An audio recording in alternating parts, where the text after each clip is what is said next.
So magandang umaga mga ka-agri, dito po ako ngayon sa area na kung saan 3 weeks ago na hinarvest na po itong tubo. So dahil po sa sobrang init ng panahon ngayon, dito ako kumukuha ng kinakain po ng aking baka. Ito po ay dulo ng tubo na kung saan kinakat po ng harvester at naiwan dito. So ito ngayon ang option ko na ipapakain po sa aking baka dahil sa sobrang init po ngayon. So halos po namamatay na po lahat ng mga damo dito sa amin ngayon. So ito po yung alternative ko po na pinapakain sa aking baka sa ngayon.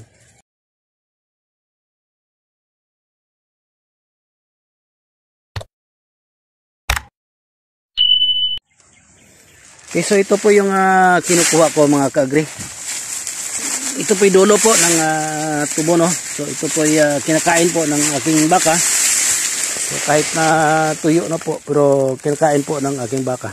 So sa amin doon, so yung preso damo, patay na po, wala nang makain yung baka.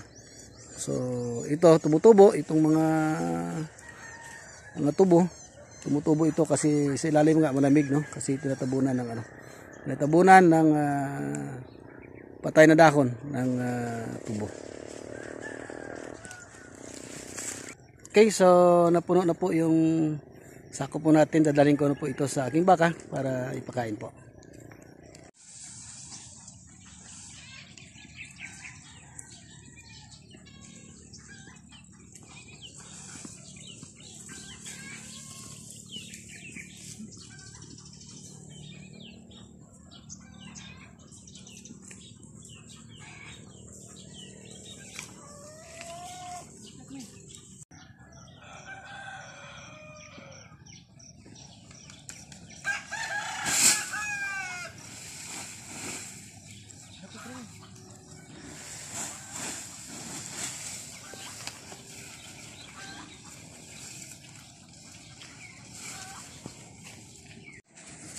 Okay, so ito po yung sitwasyon namin dito ngayon.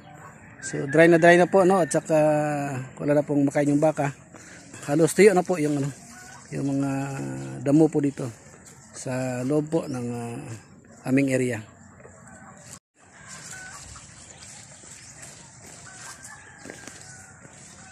Okay, so ayan po, no. Kinakain po ng aking baka itong tuyo na talbos po ng tubo. So malaki rin pakinabang para yung baka mayroong makain. So nakikita nyo po mga ka-agri, yung saging ko po napiktuan po sa sobrang init, no? So namatay na po siya. Kahit na dinidiligan ko po, hindi po madala kasi sobrang init po ng panahon ngayon. So ayan po, namamatay. Saka yung isa kong saging po, yun, sunog na po, no? Sunog na yung bunga.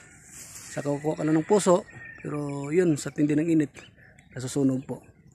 So, it's already 6 o'clock in the morning, pero masyadong matirik po, no? Yung init ng araw sa ngayon. Ayan po, no? Sobrang init. Mainit ang panahon ngayon.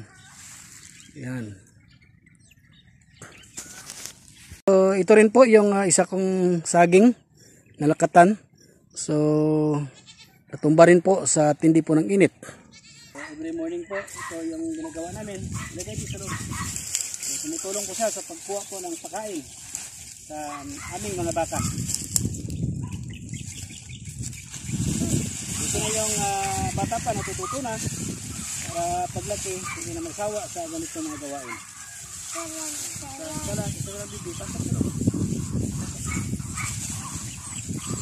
Kasi kapag hindi siya sumama sa akin, ito po yung nagagalit at umiiyak po, no? Gustong sumama.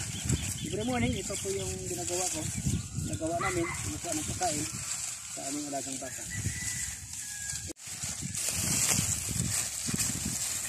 Dito pa, Bibi. Pasok, Bibi. Okay. Sige, pasok. Ayan. Sige, pasok. Sige. Ayan. Ito pa. Ayan, very good. Ito pa, Bibi. So, pangalawang sako na po ito mga ka-agri. So, darin ko po ito sa isa pong alagang baka.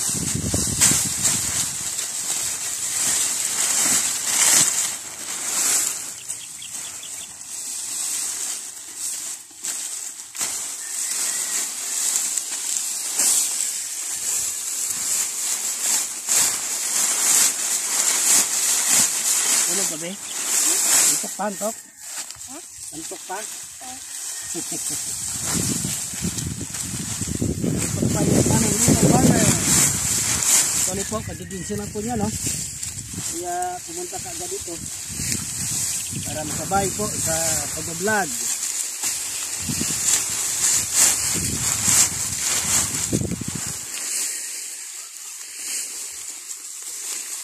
Nakawisa na po ako mga kagri, no? So, maganda po ito yung size.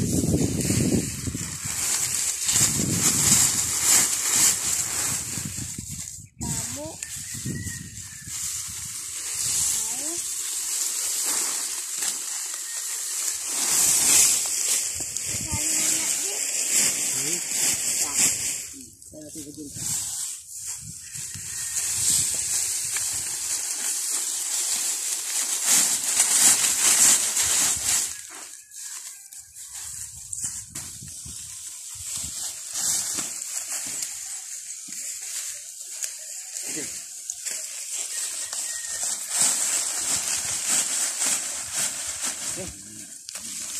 Natin doon. Okay. Tayo, tayo. Ayan. Up. Tayo, bibe.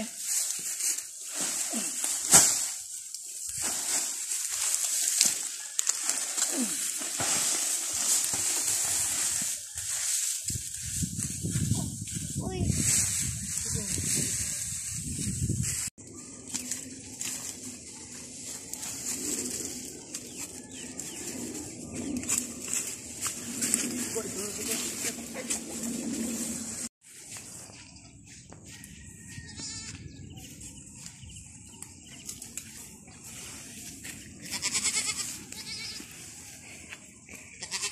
Uy.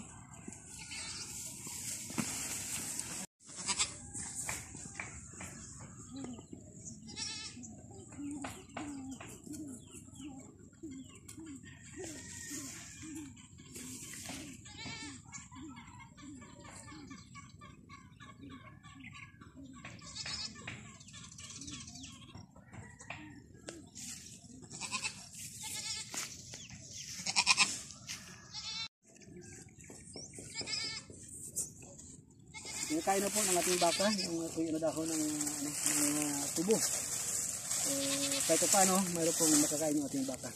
Okay, so maraming salamat once again mga kagri sa patuloy ng pagsubaybay sa ating pong channel, Agri Pinoy TV. Okay, ito siyang kulagay, nagsasabing basta Pinoy! Agri tayo dyan!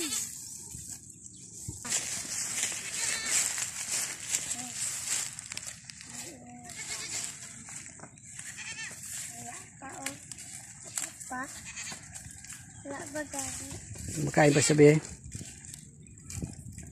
May atag biyo ka niyo. Hindi ko ano gibi. Bari, bari. Nah.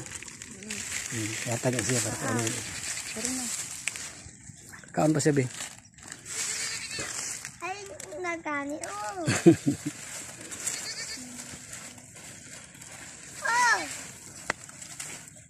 Oh.